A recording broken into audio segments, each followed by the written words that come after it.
They're at it again. Nintendo issues DMCA takedowns to SteamGridDB art sharing website. Who is this? What's going on? Why does it matter? So they have some takedowns that are going to an art sharing website rather, called SteamGridDB. And of course, Nintendo is very interested in pushing for getting their intellectual property away and only in their hands. I get that, but they do go a little too far. As the article says, they have made a name by being remarkably protective of their IP, from Super Mario all the way to Pokemon. Now, actually, Nintendo has got some big guns that they're trying to show, right? And it says here that they previously warned hackers they wouldn't tolerate piracy in the context of their IP. Now, I get that companies don't want to do that, but it seems like they're trying to send a message here. Okay, so why does it even matter? So we need to take a look at the time when a Nintendo hacker jail sentence meant to send a message. So there was a piracy issue with Nintendo, and it's so funny, the names here, I can't get over this.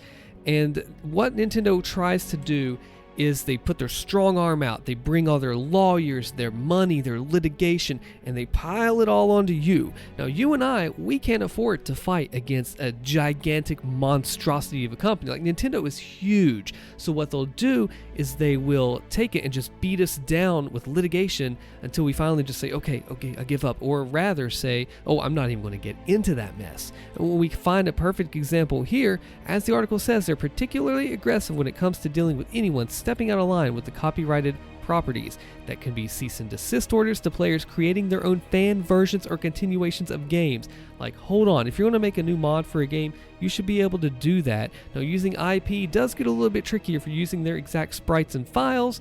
That's a whole other thing. Now, there was one guy, it said here, that was selling pirated versions of Nintendo's titles. Punishment was more severe and was very intentional. I mean, it's so crazy. The guy's name's Gary Bowser, right? Not the Bowser of Mario, not Doug Bowser from Nintendo. How do you have so many Bowsers in one drama situation from Nintendo? Okay. He faces a little over 3 years in prison, as well as a huge fine of $15 million.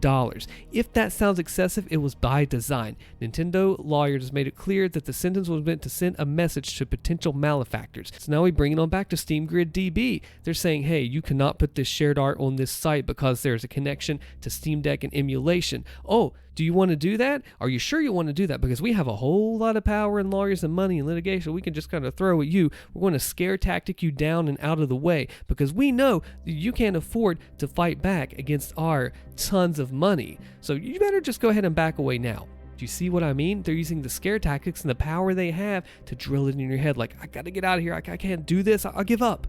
And that is what exactly the situation gets us into now. And knowing that kind of flips the perspective around the situation a little bit to see how serious this actually is. So this is what happens here. SteamGridDB is an art sharing website, and it says here that they have some takedowns going to them for newer Nintendo Switch games. Those include Splatoon 3, Super Mario Odyssey, Pokemon Scarlet, and Violet. So this media that's going on this site is purely of the images that people take, and they are free to upload them, and that is fine. It still has links to the game marketplaces, so it's not like that they're uploading pirated content.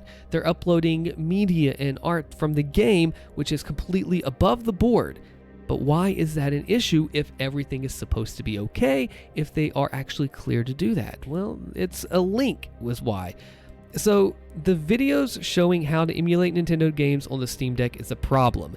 And I feel like that Nintendo is thinking like, oh, ROMs, I'm going to get them. But these are not ROMs, these are art from the game, and it's completely above. Now, as we make our way down here, we see that it says a particular use case is popular enough that emulation made its way into a Valve video and likely the reason for the latest batch of Nintendo DMCAs. SteamGridDB has nothing to do with the uploaded media or the manner in which people end up using it. Now, it's possible that Nintendo's litigation teams misunderstood SteamGridDB, as it may appear to be similar to a ROM sharing website at a glance.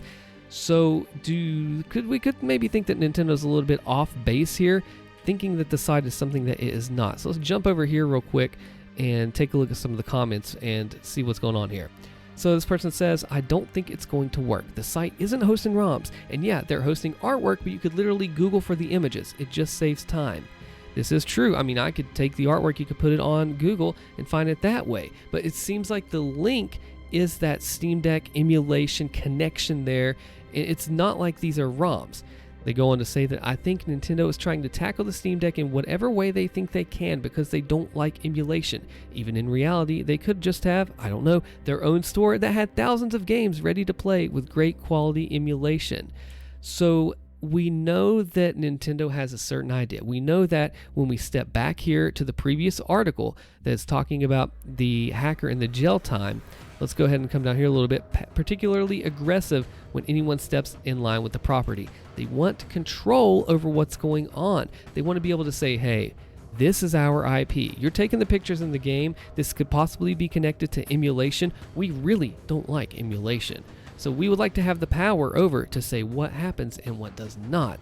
And I still think it's so comical that, let me just read this to you. The case centers around a man named Gary Bowser, of no relation to the Bowser Mario famer Doug Bowser who works at Nintendo. Like, how do you have so many Bowsers connected to a Nintendo drama here? And I just, you can't make this up. But as I went back and said earlier on, these threats that they're making to this emulation, the Steam Deck issues, when we trace back to this previous article about the hackers, this shows us that they are willing to do what it takes to get the job done if that they want it to line up with what they want. And so an interesting point is brought up here. If Nintendo hates these videos so much, why don't they go after the source sites instead of this site just showing a link to these videos by aggregating media? So if the problem is not this art website, if this is just showing where everything is, why don't they go for the core? Now, this emulation is a big problem for Nintendo, and you have to look at, it's the same way with hacking in games. The hackers make a move. Okay, we've got this exploit, this vulnerability, and then the game devs patch that and they say, okay, we've gotten them taken down. Well, cheating and hacking finds another way to go above and beyond, and it just is a rinse and repeat, a cycle of back and forth constantly to try to figure out how to make this all work. And that's oftentimes why game devs won't say, hey, this is how we hack. This is how we actually stop the hackers from doing what they're doing. It's option number A, B, C, because the people that are doing, like I said, the hacking will take that and say, okay, we can use this in our defense to be able to stop this. And when we look at this whole issue here, we're finding that Nintendo wants to just nip it in the bud, axe it, take care of everything right then. Interestingly enough, does Nintendo actually hate gamers? How are we supposed to play and preserve older games if they keep suing people? Video game preservation in history is important because the games that we played growing up, we can have a collection and information on where they came from, how they were created, the problems, the good sides, and now people are concerned that, we're going to have issues with doing this if Nintendo keeps suing people. I think we'll still be able to have some things that are maintained and collected, but it is interesting to see how Nintendo's lawyers push after things like this, as well as the other big gaming companies that will do this. So who really should win in this, Nintendo or the websites? Comment below, let me know. Check out the video on your screen about a 12-year-old tweet that dang near got a guy canceled. I'm Alston. Thank you for watching.